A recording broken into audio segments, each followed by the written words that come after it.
হরে কৃষ্ণ। হরে কৃষ্ণ। নমস্কার। আশা করি সবাই ঈশ্বরের কৃপায় ভালো আছেন। আজকে কোনো কাহিনী নয়, আজকে একটি বাস্তব অভিজ্ঞতা আপনাদের সাথে শেয়ার করতে এসেছি। তাহলে আসুন শ্রবণ করা যাক। আচ্ছা, জীবনে কখনো কোনো মৃত ব্যক্তিকে স্নান করিয়েছেন? যদি কখনো সুযোগ হয় তাহলে সেই মৃত ব্যক্তিকে স্নান করাবেন। তখন খুব কাছ থেকে দেখবেন মৃত মানুষের দেহটা কতটা অসহায় লাগে। মৃত্যুর পরে মানুষের দেহ কতটা ভয়ের কারণ হয়ে দাঁড়ায়। সুযোগ পেলে রাতে সব দেহ পাহারা দিবেন, তখন বুঝতে পারবেন প্রিয় মানুষটার মৃতদেহ রাতের বেলায় আপনার কাছে কতটা অদ্ভুত লাগে, কতটা ভয়ের কারণ হয়ে উঠেছে, কতটা আতঙ্কের কারণ হয়ে যায়। যাকে ছাড়া এক রাত ঘুমাতে পারতেন না, তার ক্ষেত্রেও একই হয়।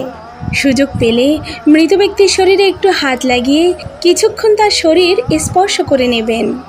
আপনি তখন উপলব্ধির সুযোগ পাবেন এই পৃথিবীতে বিশাল প্রভাব প্রতিপত্তি মৃত্যুর পরে কতটা নির্যাতনের রূপ নেয়। সুযোগ পেলে আপনজনদের মৃতদেহ চিতায় বা সমাধিতে নামাবেন খুব আগ্রহ নিয়ে। শেষবারের মতো মৃতদেহের মুখটি একবার দেখার চেষ্টা করবেন এবং বারবার উপলব্ধি করার চেষ্টা করবেন এই মৃতদেহের সাথে অনন্তকালের যাত্রাপথে এটাই আপনার জীবনের শেষ দেখা।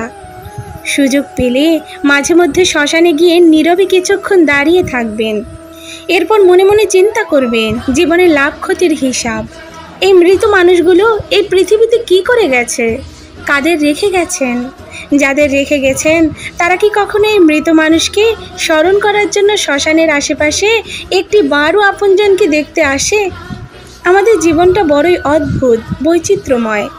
আমরা শিক্ষা, জ্ঞান, ধন, সম্পদ, ঐশ্বর্য, নাম, যশ, খ্যাতি এই সবের পিছনেই ছুটে চলি। নিজের জন্য, পরিবারের জন্য টাকা পয়সা, বাড়ি গাড়ি করার চিন্তা করি। মায়া দেখাই, আগ্রহ দেখাই, আরও চাই আমাদের। অর্থাৎ এই জীবনে আমরা মৃত্যুর কথা না ভেবে, পরকালের কথা না ভেবে কিভাবে আরও সম্পদ অর্জন করতে পারি সেই চিন্তায় বিভোর থাকি।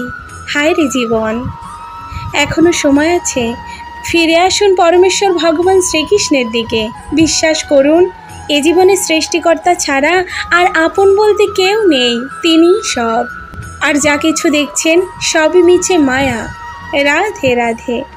কথাগুলো একটু বিবেচনা করে দেখবেন। তো আজ আর নয়, দেখা হবে আরও নতুন কোনো ভিডিওতে।